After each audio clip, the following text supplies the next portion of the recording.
Desde el principio de mi mandato tomé la decisión estratégica de convertir al Banco Provincia en una auténtica banca de desarrollo.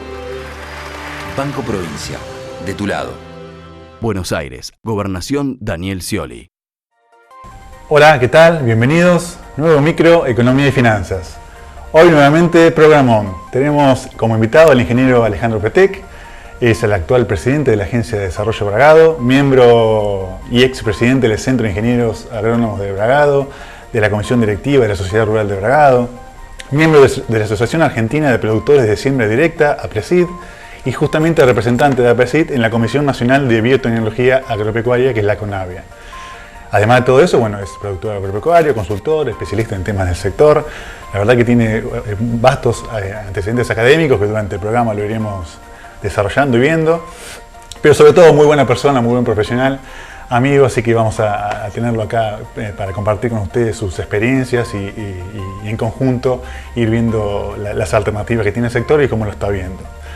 Hay un término en estos tiempos que es justamente la bioeconomía, que es un nuevo paradigma que comprende la convergencia de nuevas tecnologías con sectores productivos tradicionales. Vamos a hablar un poco de esto. Es una etapa de transición que justamente se piensa que va a sustituir el modelo de industrialización actual. Hay distintas discusiones de cómo se aborda, justamente cómo se hace más eficiente los recursos naturales y los mayores requerimientos científicos y tecnológicos que tienen que tener los procesos productivos. Con Alejandro Petec vamos a charlar también sobre la situación macro del sector agropecuario, en especial cómo visualiza en la actualidad el sector, cómo los distintos analistas, los distintos especialistas y las distintas entidades agropecuarias, cómo lo visualizan y bueno, tratar de transferírselo a ustedes en base a la información que contábamos. También vamos a hablar, por supuesto, temas de Bragado y la zona, especialmente del sector agropecuario, como lo vemos. Él, como le decía, es presidente de la Agencia de Desarrollo Bragado, así que tiene también una experiencia y una visión y una información mucho más general de la que podemos tener nosotros, porque obviamente en la Agencia de Desarrollo se sientan distintos actores, muchas entidades de Bragado y empresas, y el Estado también, el municipio, con lo cual tiene una visión mucho más integral que vamos a tratar de compartirla. Un bloque completo, vamos a hablar de la soja, del famoso suyito, con su marca histórica que tiene en este año 2015 en la campaña. Vamos a hablar de temas también interesantes, más puntuales, de ganancia genética, de biotecnología de transgénesis, de justamente el impacto que tiene eso en la seguridad alimentaria, en la seguridad ambiental o salud ambiental. Hay distintas también idas y vueltas y cuestionamientos sobre la biotecnología, no sobre la biotecnología, sino más bien sobre la parte de la transgénesis. Entonces vamos a ver el tema de transgénicos, que es algo muy actual, muy vigente. Hay sus pros y sus contras. Bueno, justamente veremos cuál es la visión actual y dónde está apuntando el mundo, dónde es la tendencia del mundo en esta materia, que justamente es muy interesante. También algo de bioinformática, bioeconomía, como dijimos al principio. Bueno, temas interesantísimos. Pero mejor comenzamos el programa. Míralo. Bien, lo prometido, arrancamos. Bienvenido, Alejandro, gracias por estar. Gracias por la invitación. No, por favor, es un honor que estés con nosotros. Y bueno, como en la presentación lo indicábamos, vamos a hablar del sector agropecuario, ver especialmente cómo lo ves el sector, cómo se ve el sector, las rentabilidades actuales que tiene, un poquito de las perspectivas a futuro. Bueno, el sector está pasando por una situación compleja. Creo que si bien ha tenido un buen resultado en lo físico, quiere decir en los tonelajes producidos. Bien. En la campaña pasada, en la zona de Bragado hemos tenido buenos resultados en general, por supuesto siempre con altos y bajos de acorde a múltiples factores que hacen a los niveles de producción que se alcanzan, pero ha sido una buena campaña. Comparativamente con otras campañas. Claro, exactamente. En lo físico ha sido buena, pero nos encontramos con una baja del precio de Chicago, que a su vez se multiplica la baja acá en Argentina por digamos, tres factores. El primero es porque tenemos retenciones, que eso ya se sabe, o sea que de lo que se paga en Chicago no es lo que no recibe el productor acá. El segundo es que hay un tipo de cambio diferencial para la liquidación de las exportaciones, y eso hace que a veces puedan existir en cierto grado desfasajes entre los costos de producción y los valores de venta de la producción. Y bueno, y también la distancia que tenemos a puerto con la componente del costo de combustibles que ha sido, exacto, que ha sido ha ido incrementándose durante estos últimos años y bueno, y por supuesto impacta en el costo del flete que también hace que la competitividad que nosotros tenemos en nuestro territorio embragado en cierta forma se ve disminuida y eso afecta a todo el sector y pasa en todos los cultivos, no es solamente digamos en la soja, que es el cultivo que más superficie abarca, sino que especialmente en aquellos donde el impacto del flete es mayor, como puede ser en el maíz, se siente también. Bien, ahí con el tema del tipo de cambio también lo hemos hablado en programas anteriores, que justamente después la liquidación final es todo en pesos, entonces claro, el tipo de cambio lo maneja el gobierno, o sea, es el dueño de los dólares para comprar o para vender y hay que ver los cupos que tiene y después justamente se liquida ese tipo de cambio diferencial o oficial, que es difícil, más las retenciones, justamente afecta la rentabilidad. Históricamente fue así, no decimos que sea en este momento, pero el combo de tener precios más bajos, las retenciones y el tipo de cambio con problemas, claro, para el sector... claro, con una soja de $500 en Chicago, eso se soporta un poco más. Claro. Y cuando van bajando los precios empiezan a aparecer las dificultades de todos los pasos que existen dentro de la cadena de... Los famosos ciclos de producción y los ciclos también económicos, que justamente hay que tratar de acompañar, en las bajas acompañar y en las alzas, bueno, justamente dejar también que el productor agropecuario crezca, porque obviamente debe tener una reinversión necesaria en el sector, en cada uno en su campo, tranqueras adentro, tranqueras adentro y tranqueras afuera, porque hay una cantidad un circuito de mano de obra y de inversión para puertas adentro de tranqueras, que la verdad que el hombre de campo tiene que invertir mucho. Sí, por supuesto tiene que actualizar sus equipos, ya sea por desgaste o porque hay tecnologías nuevas, ¿no es cierto? Por obsolescencia, cualquiera de las dos vertientes y además porque es probable que quiera asumir nuevas actividades dentro de su explotación.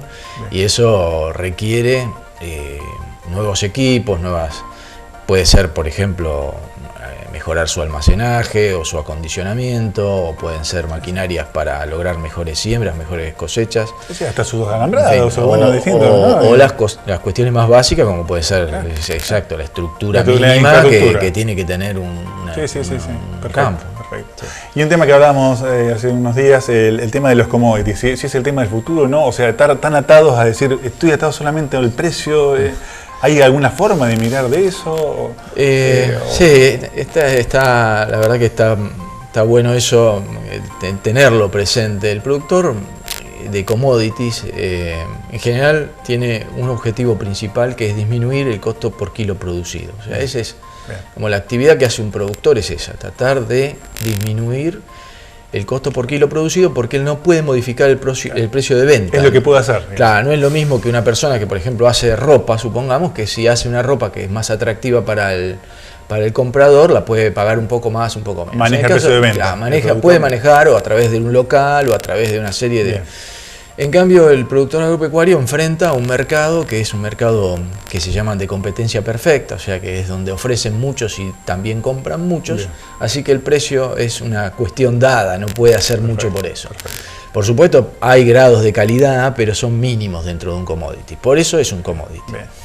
Ahora, el otro trabajo, o sea, uno es bajar entonces el costo por kilo producido y tratar de tener una diferencia ahí. Y el otro trabajo que le queda es tratar de ver cómo puede salir del commodity, cómo puede hacer para lograr una producción que tenga algún grado diferencial de precio con los recursos que él cuenta. Un valor agregado. Un valor agregado, exactamente, que puede ser por transformación o no. Por ejemplo, podría ser producir un cultivo que no está dentro del grupo de los commodities, sino que es una especialidad que la compra cierta gente, que lo paga de cierta manera, y ahí tener algún tipo de diferencial con respecto al commodity. ¿Ejemplos de eso? Eso podría ser, por ejemplo, hay productores que producen lo que es el maíz pisingallo, que es un maíz que se usa para hacer el pochoclo, el pororó, como nosotros lo conocemos con esos nombres, o las palomitas de maíz que se ven. Sí. Bueno, eso ya es una diferenciación con respecto a un producto como puede ser el maíz estándar, que se utiliza en general como alimento para raciones de hacienda u otros usos, ¿no? Bueno, así que ese sería un camino, pero también para, digamos, ¿con qué cuenta el productor? El productor cuenta con su expertise, con, digamos, su conocimiento sobre cómo hacer las actividades, y cuenta con la radiación. La radiación hace, digamos, lo que tiene que hacer el productor es gestionar la radiación que le incide sobre su campo y eso transformarlo en biomasa. Bien. Esa biomasa después se puede transformar a su vez en otras cosas, y esos serían los que no serían commodities. ¿Y qué cosas pueden ser? Y bueno, por ejemplo, si un productor produce trigo y eso después lo transforma en harina, ahí está produciendo, la harina en cierta forma también es un commodity, sí, pero digamos, ya es un paso más. Una industrialización un poquito más del sector. Esa es otra forma de agregado de valor. O sea, una es producir cultivos especiales, cultivos diferenciales, otros cultivos diferenciales que hay, que después podemos hablar en el bloque de transgénesis, que veo que has prometido un conjunto de temas abundantes. Hay que cumplir, ¿eh? Vamos a ver si los vamos a poder ustedes. A ver si cumplir a todos, pero bueno, yo cuando escuchaba tu presentación decía, bueno, pero por ejemplo, hay una expresión en inglés que se llama molecular farming, que es el cultivo de ciertas moléculas. En realidad son cultivos, hacer cultivos, pero que producen cosas que no son las que nosotros comemos. Supongamos que queremos producir un antibiótico. Y los antibióticos tienen un costo alto de producción, pero pudiésemos hacer una modificación genética dentro de un cultivo de arroz, como lo está haciendo ahora el INTA, por ejemplo, y con ese cultivo de arroz tratar de producir un fármaco. No digo que sea un antibiótico, un fármaco cualquiera. Ese arroz no es para comer, ese arroz es para después pasarlo por un procesador que le va a extractar la sustancia que ese arroz fue capaz de producir. Ahí estaríamos hablando de un cultivo diferente. Entonces ya tenemos 3 tipos por lo menos de agregados, digamos, de diferenciación. No digo agregados de valor, digamos, de salir de los commodities, ¿no? Los cultivos especiales, los cultivos como el molecular farming, que pueden producir cosas especiales, y después también esa biomasa estándar, como si fuese un cultivo de maíz, y por ejemplo meterla en una planta que se produzca bioetanol. Y el bioetanol después se utiliza como combustible para los vehículos. Son fábricas a cielo abierto y fábricas no contaminantes. No, son fábricas verdes. Hay un concepto que siempre para muchas cosas, sobre todo estadísticamente, el hombre tendemos a clasificar para poder conocer, ¿no? Pero a veces en ese clasificar para conocer terminamos desconociendo o generando diferencias conceptuales que no son tales. Las empresas agropecuarias no tienen tanta diferencia con uno, son empresas. Entonces, a veces esa separación que se hace entre el campo y la industria lleva a errores en el trato que se le da desde los créditos hasta la interpretación que hace la sociedad de esa actividad. Pero realmente hoy, y con el devenir que estamos teniendo, son fábricas. Exactamente, los campos son fábricas verdes, son fábricas que utilizan la radiación, que utilizan el agua incidente, el agua que tenemos, y la fertilidad de los suelos, que deben mantener, por supuesto, y ambientalmente hacerlo sustentablemente, pero están produciendo materias primas o no, que después podrán ser transformadas en otras cosas en pasos siguientes. O sea que este concepto lo escuché justamente de Gustavo Grobopatel en una charla que tuvo en una conferencia internacional de responsabilidad social empresaria hace muy poco tiempo. Y justamente hablaba de las fábricas verdes y del escaso impacto ambiental que tienen y el potencial que tienen de aplicar el conocimiento en este tipo de actividades. Exactamente. Bueno, temas muy interesantes, como verán. Vayan tildando a ver si vamos dando todos los temas que prometimos. Pero bueno, en el siguiente bloque seguimos. Bien, seguimos, tercer bloque. Ahora hablemos un poquito de la soja, del yuyito, como peyorativamente se lo ha llamado, justamente que representa ya el 70% de la área sembrada. Bueno, en su totalidad llegan a 100 millones de toneladas junto con con otros granos como justamente soja, trigo y maíz y girasol. Se está hablando, lo veíamos el fin de semana, de 60 millones de toneladas solamente de este cultivo. La verdad que como récord lo hablaban, un rinde promedio de 3.300 kilos, promedio general. Ahora vamos a hablar del tema de rindes. 28 millones de hectáreas justamente explotadas. La verdad que es un cultivo importante y un combo de cereales importantes que Argentina tiene para ofrecer al mundo, un mundo que necesita, siempre lo decimos, alimentos, y bueno, Argentina está para proveerlos justamente. Un poquito eso, como presentación del tema, hablar de la soja, hablar de este cultivo, de las fronteras, cómo se están extendiendo las fronteras para tratar de ganar más campo que antes no se sembraba, por qué pasa eso. Bueno, hay muchos temas en uno, pero sí, la soja ha ido ganando espacio, ha ido ganando superficie, por supuesto, por el resultado económico. Bien. O sea, el productor... Hoy es la vedette. Como el mercado, claro. Más que, yo diría así, más que una vedette sería una especie de, digamos, de recurso a veces no tan deseado por el productor, porque el productor conoce que tiene que rotar los campos, lo sabemos todos, y que la utilización de gramíneas es fundamental. Las gramíneas son aquellas que tienen la hoja finita, como puede ser el trigo, puede ser la cebada, puede ser el maíz, el sorgo. Esas son las más comunes que se utilizan en la agricultura. Y son las que más se parecen a los pastizales que dieron origen a nuestros fértiles suelos. Los suelos nuestros se construyeron durante 4 millones de años aproximadamente, millón más, millón menos, como si habláramos de poquito, pero... Y bueno, y comenzaron su proceso de agriculturización en la zona nuestra, desde que vino, digamos, la colonización en adelante, fue haciéndose de una manera que era la labranza, como ocurrió desde el comienzo del Neolítico para acá, hasta que vino la siembra directa aproximadamente en la década del 90, donde afortunadamente se produjo un nuevo hallazgo científico que permitió un conjunto de técnicas, no es una sola técnica, es un conjunto de técnicas que permitió reproducir más los sistemas naturales. Exacto, porque si uno mira la naturaleza, en un bosque nadie ara la tierra para sembrarlo, en una pradera natural tampoco. O sea, las plantas se pueden cultivar en forma sin roturar la tierra, sin arar, sin disquear.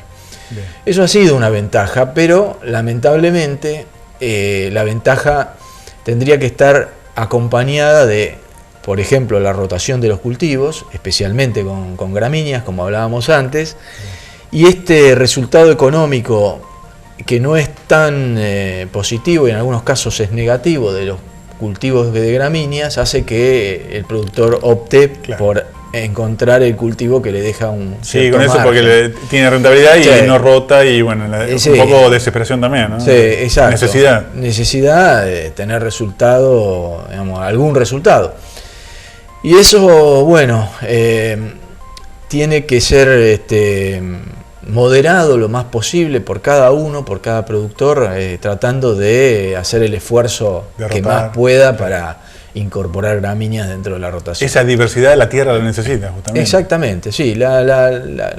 Digamos, hay varios parámetros que miden la salud que puede tener un sistema agrícola.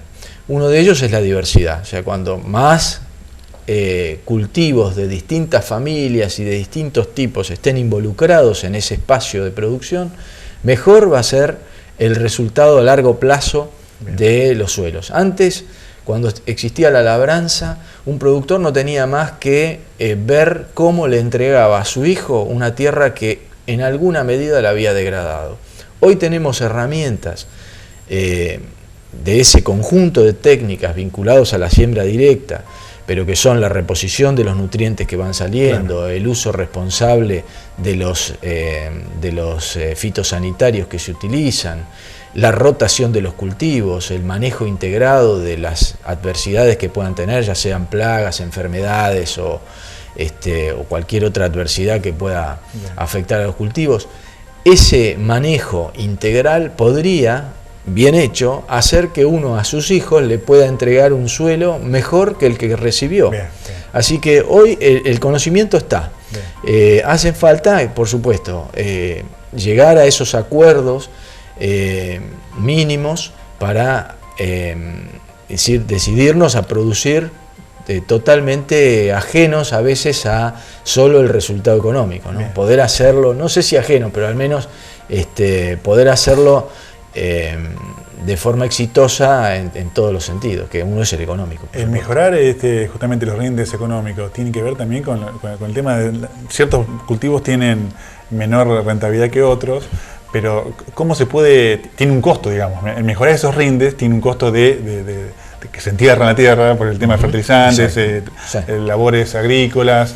¿Cómo es ese equilibrio, ¿no? Como el chacarero en un momento dice, bueno, pongo hasta dónde pongo y hasta dónde, ¿no? Debe ser complejo. Sí, es muy complejo, depende de la experiencia de cada uno y de que cada empresario rural es un experimentador en parte, bien. Y también es un economista, porque está midiendo hasta dónde de tal factor. Nosotros sabemos por la economía que, digamos, la aplicación de un factor económico tiene rendimientos decrecientes, ¿no es cierto? Es una vieja ley de la economía que, bueno, vamos a aplicar acá bastante. Pero, digamos, cada vez que se agrega una unidad, el resultado de agregar esa unidad es menor que el de la unidad anterior. Un tema de escala. Exactamente, hasta que se da un cambio en escala también, ¿no? Perfecto. Puede haber un cambio estructural, eso ya es otro tema. Pero esa sensación de hasta dónde puede aplicar y ese conocimiento, el productor lo va regulando de manera de ser lo más exitoso posible. Aún así, a veces hay quebrantos, ¿no? Bien. Así que, porque tampoco el productor puede adivinar qué clima va a enfrentar, entonces por ahí puede ocurrir que ponga un nivel de nutrientes o una variedad que es para maximizar el rendimiento, pero cuando las condiciones ambientales son muy malas, cambia invirtió mucho, pero no tuvo resultado. Yo pensaba también con lo que hablábamos en el bloque anterior, que justamente al diversificar, necesitar estas gramíneas, que por ahí tienen menor rinde, pero si se puede industrializar una parte de eso, que genere un valor agregado, un diferencial en el precio, estaría bueno también para equiparar un poco con la soja. Es decir, bueno, no es que te vas a ir a pérdida para rotar, vas a rotar el cultivo para otro que no sea tan rentable como la soja, pero por ahí dándole o tercerizando el producto. Porque muchos productores dicen, bueno, sí, pero yo en el campo o lo arriendo, o no tengo infraestructura, no tiene conocimiento de la infraestructura y no sabe cómo hacerlo. Bueno, pero por ahí tercerizando parte de la producción, buscando de la vuelta, asociativismo, cooperativismo, bueno, digamos, distintas. Creo que hay formas, ¿no? Sí. Lo que yo no sé si está incentivado por el lado del Estado, por el lado si está ese conocimiento, a eso voy. Yo creo que se necesita por ahí una alfabetización también agrícola. Está tan de moda, como hay una necesidad de alfabetizar industrialmente en algunos casos, o comercialmente, yo creo que también hay un tema de, no que pues no sepa cada chacarero sabe lo que tiene que hacer para adentro, pero por ahí le faltan las herramientas de ese plus para poder crecer, para el saltito de calidad que le falta, como para poder, en este mundo cambiante a hoy, sus recetas seguramente funcionaron para atrás, el tema es mirar para adelante, ¿no? Sí, efectivamente, el productor siempre tiene que estar imaginando el escenario futuro y adaptando su quehacer repetir a su ese receta, claro, exacto. Repetir, también repite, o sea, la experiencia es valiosa, pero debe intuir cuál es el futuro. Y con respecto a ese al tema del conocimiento, yo creo que sí, que es fundamental, pero otra vez, digamos, volviendo a lo que hablábamos en el bloque anterior, el productor, pero también el industrial. O sea, ese asociativismo, digamos, dejar de mirar a unos y otros, sino pensar, bueno, juntos tenemos que armar. Y de hecho la Agencia de Desarrollo está trabajando con una comisión en agregado de valor, donde el INTA tiene una participación muy fuerte por sus especialistas en eso. Y hay otros actores que están participando de esa comisión, digamos, trabajar en conjunto, tanto el sector industrial como el sector agropecuario, para lograr esa transformación que podamos hacer de la producción de manera que adquiera un valor aunque sea local, un poquito mayor. Perfecto. Y eso, por ejemplo, podría impactar en el precio finalmente de ese maíz para que pueda pagarse un poco más y se logre que se siembre, ¿no? Mejora la rentabilidad, mano de obra, dinamiza el a sector, la economía la nuestra agroindustria. también, de nuestro territorio, por supuesto. Por ejemplo, ahora con la biomasa se está pensando en bioreactores. Bien. Y los bioreactores son, para decirlo en forma sencilla, son tanques donde se podría colocar, por ejemplo, el maíz y poniendo ahí unas ciertas bacterias y una humedad controlada y una temperatura controlada y una serie de otros cofactores que puedan hacer falta, lograr producir con eso otras sustancias, como puede ser, por ejemplo, un bioplástico. Perfecto. Entonces, esas bacterias que se van a introducir en los bioreactores pueden ser transgénicas o pueden no ser transgénicas, digamos, puede haber modificación genética o no, pero en eso se puede producir algo que esté más alejado del commodity. Otra vez. Está perfecto, ¿no? otra vez que las fábricas verdes aparecen. Claro, o sea, otra vez aparecer con la biología haciendo la transformación que antes estaba de la mano de la petroquímica, ¿no? Pero coincido con vos que es necesario que esté el productor agropecuario y el industrial. Porque por ahí el productor agropecuario dice, yo no puedo empezar con un galpón, yo tengo tierra para cultivar. La verdad que si me asociaría con algún otro, justamente un esquema asociativo, uno puede estar en el campo y hacerlo eso en el parque industrial, distintos lugares. No necesariamente tiene que hacer montar una infraestructura en su campo, que seguramente no debe tener tampoco ni espacio porque las tierras son productivas. Bueno, asociarse con alguien que tenga ese expertise o esa gana de emprender un nuevo camino. El parque industrial, por ejemplo, es un ejemplo también donde el Estado, tanto local como el Estado nacional y provincial, tratan de ir aplicando medidas, acciones, distintas ventajas, por pequeñas algunas y otras importantes, que hacen que esas empresas sean más eficientes. O sea que ahí podría haber una articulación de toda una... Estamos partiendo de la radiación y terminando con un territorio que ofrece un bioplástico, por ejemplo. Pero todos trabajando juntos en pos de mejorar el trabajo de todos y que el territorio se haga más eficiente, más competitivo, porque eso es lo que tenemos que hacer para seguir una comunidad que sea fructífera para todos los que la habitan, ¿no? Muy interesante, muy bueno. La verdad que muchos desafíos a seguir adelante. Bien, último bloque. Y un poco, como siempre tenemos en el cierre las perspectivas, cómo vemos para adelante cada uno de los sectores de los que vamos pasando por acá por el programa, el campo al 2020, digamos, cómo se puede industrializar, cómo se puede dinamizar este sector, cómo sería una esperanza para dejar al sector agropecuario y en qué se está trabajando. Bueno, sí, la verdad que hay que tener realmente una perspectiva bien positiva para el 2020. La demanda va a seguir creciendo porque la población sigue creciendo, así que la demanda va a estar. El reemplazo, como hablábamos, de estos bioplásticos, como pueden ser otros materiales, el campo va a producir alimentos, va a producir fibras, va a producir energía, va a producir fármacos y va a producir todo tipo de materiales de construcción, distintas cosas. Imaginemos ese escenario. Bien. Y ese escenario, la clave que nos va a diferenciar, y este es un llamado, pero sí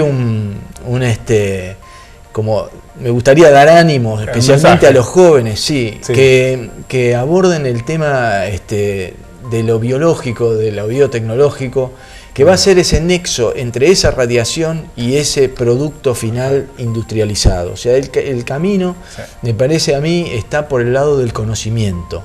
Entonces, que apuesten y que apostemos como comunidad al conocimiento. Esa va a ser la llave que nos va a dar la competitividad. O sea, nosotros tenemos que innovar y ser competitivos a través del conocimiento. No vamos a poder innovar si no tenemos conocimiento. Vamos a recorrer caminos ya recorridos, vamos a perder nuestra energía. La intuición en esto no vale mucho, más vale el conocimiento O sea, en el proceso de conocimiento, por supuesto que el caos también interviene, y ahí interviene la intuición, intervienen las experiencias, pero, digamos, el conocimiento formal también es necesario. También está disponible eso. Está disponible. Yo sé que estás, por ejemplo, en la Conavia. En la Conavia seguramente es un ambiente súper técnico y de primera línea a nivel nacional. La Conavia es digamos que la Conavia, ¿no? La comisión... No solo a nivel nacional. La Conavia es un organismo reconocido por la FAO, sí, a nivel de referente mundial para temas de bioseguridad. O sea, eso se dio esa distinción a la Conavia el año pasado. Es argentino, es argentino, exactamente. Y la FAO es un organismo internacional. De trayectoria. Digamos, es como la Organización Mundial de la Salud, digamos, de la Organización de Naciones Unidas, la Organización Mundial de la Salud, que se ocupa de la salud, la FAO es la que se ocupa de la agricultura y la alimentación. Perfecto. La FAO le dio esa distinción de órgano de consulta y de referencia internacional a la Conavia. Entonces, a nivel nacional estamos bien, y no solo eso, que es una distinción que podría ser, vamos a decir, quedarse con el cuadrito, sino que además Argentina forma parte, y ya tuvimos una entrevista con Adriana hace unos días. En el canal, forma parte del grupo también estuviste. Exacto, de 6 países en el mundo que tienen eventos biotecnológicos propios. Bien. Argentina tiene una papa transgénica que es resistente al virus I de la papa, y tiene una soja transgénica que es tolerante a la sequía.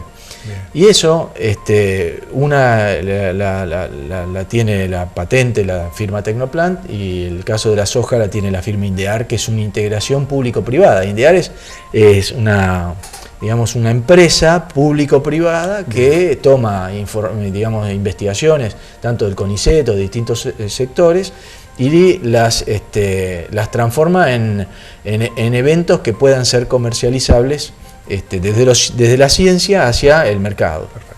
Así que el conocimiento está, yo creo que el campo está, el industrial está, falta por ahí encadenar, ¿no? Las cadenas productivas, las cadenas de valor, darle impulso a eso y bueno. Y trabajar juntos, pero teniendo estas ideas de no abandonar el camino del conocimiento, de la innovación. Bien. Es muy esperanzador el futuro, hay que estar a la altura y acompañarlo, ¿no? Sí, por supuesto, la competitividad, no somos los únicos que vamos a pensar en esto, va a haber otras comunidades, no solo en Argentina, en otras partes del mundo, que también van a estar haciendo sus esfuerzos para ser competitivos y para decir, acá estoy en el mercado mundial. Bien. Y Argentina tiene una conciencia de bloque con sus países hermanos, como puede ser Brasil, Uruguay, Paraguay, que producen también gran parte de los alimentos que se comercializan. Aproximadamente el 30% de la agroexportación del mundo viene de este bloque, y esta conciencia va creciendo y va haciendo que podamos ir de unirnos, generando fortalezas. Vos sabés que hay convenios entre regiones internacionales, a veces son entre 2 países, pero a veces son entre regiones. Y bueno, yo creo que ese es el camino, que tenemos la materia prima, que son nuestras personas que tienen esa capacidad para... Y el conocimiento, que no es poco, es que se está trabajando en eso, no es que es algo que va a venir importado y nada, lo estamos elaborando en Argentina. La verdad, y un sector agropecuario que es muy competitivo, porque si no, no podríamos seguir liderando tanto tecnológicamente con lo que es todo lo que tiene que ver con la siembra directa, como seguir competitivos en el mundo, seguir produciendo, a pesar de tener retenciones. Otros países tienen subvenciones. Sí. Hay una competitividad. Pese a las retenciones, sigue siendo competitivo. Sigue estando... Perfecto. Muy bien, Alejandro. Muchas gracias por venir. Seguramente gracias a ustedes por dar la posibilidad de que todas estas cosas se conozcan. Exactamente, es un poco la idea. Que cada uno desde su lugar se pueda sumar a este proceso de mejora que estamos todos involucrados. Bueno, por supuesto, simplemente la Agencia de Desarrollo siempre está abierta también para el tema de que te quiera consultas. Justamente, es un lugar que tenemos, por suerte, realmente por el esfuerzo de muchos que se ha creado en esta comunidad, que permite tener ser receptiva de iniciativas que siempre se hacen a través de las instituciones que están vinculadas a la agencia. Sí. Muy bien, gracias Alejandro. Bueno, llegamos al final del programa, con ustedes nos vemos en el próximo. Chao.